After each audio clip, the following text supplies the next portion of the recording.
E aí pessoal, beleza? Está começando mais um vídeo do nosso canal Teologia Afins. Eu sou o Diego Custódio. Nós estamos entrando com um tema bem interessante da gente conhecer, da gente situar. É um tema em relação a um assunto que todos nós cristãos convivemos dentro da nossa comunidade de fé. O título desse vídeo de hoje é sobre os tipos de governos eclesiásticos, beleza?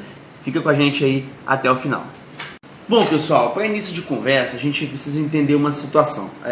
Toda igreja, toda comunidade evangélica, toda comunidade de fé, ela é governada por um tipo de governo eclesiástico. Então, seja uma Assembleia de Deus, uma igreja batista, ou uma igreja presbiteriana, uma comunidade, seja lá o que for, todas elas têm um tipo de governo eclesiástico, uma forma com que a liderança governa a comunidade de fé, enfim, sobre assuntos variados, desde de questões administrativas, quanto questões financeiras também, ok? Bom, toda igreja, eu nunca plantei igrejas, né? Mas todo plantador de igrejas, quando ele coloca lá o seu espaço, né? o seu templo, as suas paredes, grande parte deles eles fazem uma constituição, vamos dizer assim, da igreja, e ali começa a estruturar o corpo eclesiástico da igreja, quem é o pastor, o tesoureiro, os vice-presidentes, a quantidade de pessoas que vai fazer parte desses departamentos, enfim, entra a matéria da administração eclesiástica. E dentro disso também o tipo de governo da igreja. Enfim, eu vou mostrar aqui para vocês 3 tipos de governo eclesiástico que existe no meio das igrejas evangélicas aqui no Brasil. Vou falar o meu ponto de vista do que eu acho que é positivo e o que eu acho negativo dentro desses tipos de governo eclesiásticos, ok? O primeiro governo eclesiástico que a gente conhece é o governo episcopal. O que é o governo episcopal? No governo episcopal, todas as decisões, sejam administrativas, financeiras, ou seja lá o que for da igreja, está centralizado em uma pessoa só, que é a pessoa do pastor. Então é ele que decide, é ele que governa, é ele que diz sim, é ele que diz não, está tudo centralizado na pessoa do pastor. Por exemplo, eu congreguei 13 anos dentro da Assembleia de Deus, né? E eu vi isso, todas as decisões centralizadas em uma única pessoa, que é a pessoa do pastor. Por exemplo, dentro da Assembleia de Deus, você tem aquele pastor presidente. Mesmo que ele abra 10 filiais, vamos supor, ele abre 10 congregações, ele vai colocar um líder dentro de cada congregação dessa. Esse líder ele tem voz dentro da sua congregação, mas ele está subordinado ao pastor presidente, que é o papa da parada, né? Então, tudo está centralizado nessa pessoa do pastor. O meu único ponto positivo que eu acho dentro do governo eclesiástico, que para mim acho que isso é irrelevante, esse ponto positivo, é que as decisões são tomadas de uma forma mais rápida, né? Então, por exemplo, a igreja tem algum projeto de expansão, seja lá o que for, quem dera fosse uma igreja missionária e o pastor tivesse um entendimento missionário e não dependesse de ninguém para enviar um missionário para o campo, para enviar uma família para treinamento. Isso tudo seria feito assim, no estalar de dedos. Por quê? Só precisa de uma pessoa. Só precisa que essa pessoa bata o martelo para que as coisas se decidam. É um ponto positivo, porém, para mim, acho que é a única coisa que tem. O ponto negativo é que você centralizando o poder em cima de um homem só, se esse cara tiver uma personalidade de um déspota, a igreja vai ser governada por um pastor tirano, onde é ele que manda, é ele que ordena, e todo mundo que discordar dele é rebelde. Eu já passei por isso dentro de Assembleia de Deus. Você não pode discordar de liderança, você não pode ter uma opinião contrária que você é taxado. Eu já fui chamado pelo meu pastor na minha frente, falando que eu era rebelde, apenas porque eu questionei uma ordem. Então, assim, esse é o grande problema. O problema é esse que Aristóteles, quando ele vem mostrar os seis tipos de governos que existem, ele mostra que existem três tipos de governos ruins e três tipos de governos bons. Por exemplo, quando o governo ele é feito por uma única pessoa, se for um governo bom, é a monarquia.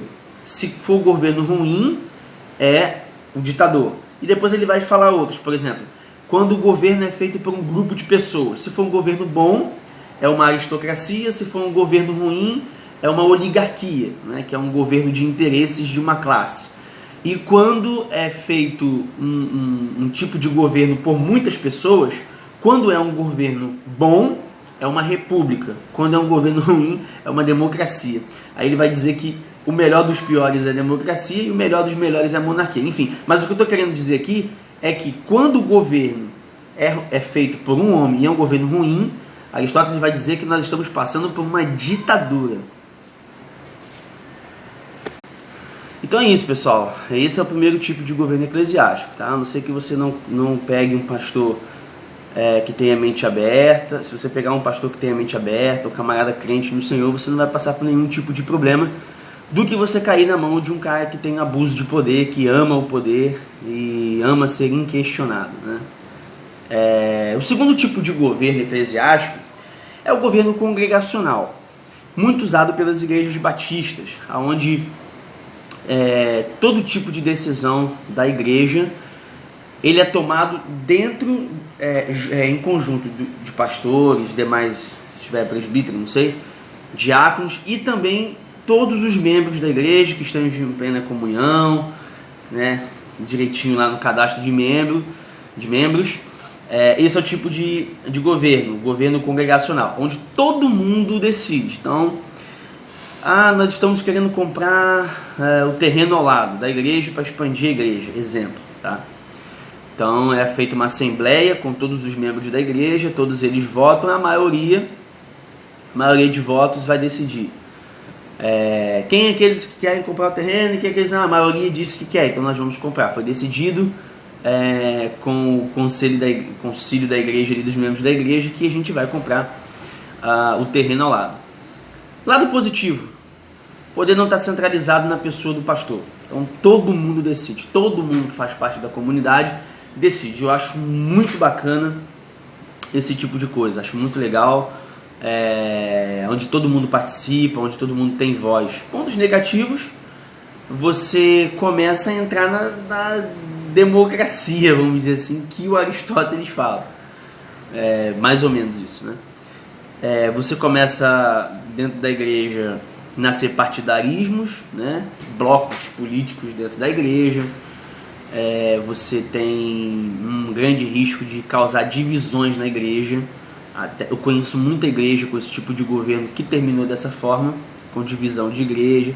Enfim, é dois pontos negativos do método congregacional de governo eclesiástico. E o terceiro e último é o presbiteral, que é muito usado pela igreja presbiteriana. A igreja, você tem lá os membros da igreja, acho que de acordo com a quantidade de membros, você tem uma quantidade de presbíteros para ser eleito. Então a igreja se reúne num tal dia lá, e eles vão fazer a votação, eles vão votar nas pessoas que serão representantes da igreja, que serão os presbíteros, que eles vão... Eu congreguei numa presbiteriana, se eu não me engano eram 6 presbíteros, 7 presbíteros, não sei, mais o pastor, e ali eles formavam o conselho da igreja local. Então tem uma regra interna da igreja, se eu não me engano, cada igreja tem a sua regra, mas o camarada deve ter pelo menos uns 5 anos de igreja ali, daquela denominação, para ele poder estar apto para participar da eleição. Então os membros da igreja vão votar naqueles que eles acham que devem ser os presbíteros, aqueles que devem decidir os rumos da igreja. Eles votam e ali, se for 6, se for 7, se for 8, os 8 melhores vão ali, passam de fase e são eleitos presbíteros da igreja por uma determinada quantidade de anos. Pode ser 2, pode ser 3, depende da igreja que vai fazer isso. Não só os presbiterianos fazem isso, eu conheço uma outra igreja que também faz dessa forma. Eu conheci uma que é totalmente embolada, onde o pastor que elegia os presbíteros, E era um negócio muito engraçado. E quando os presbíteros discordavam dele, ele usava um poder episcopal. Tipo um negócio muito louco. Uma igreja que eu conheci de um amigo meu fazer dessa forma. Lado positivo e lado negativo. Lado positivo tem esse lance do pastor não governar sozinho, né? Existem outros que governam com ele, que decidem as questões da igreja junto com ele. Eu acho muito bom quando você tira o poder centralizado da pessoa, do pastor de hoje. Não são todos, mas a gente acaba tendo que dar uma generalizada. O lado negativo, que também existe partidarismo dentro da igreja. Só falta os caras entregar o santinho lá, né, vote em mim e tal. E você pode eleger o cara para amizade.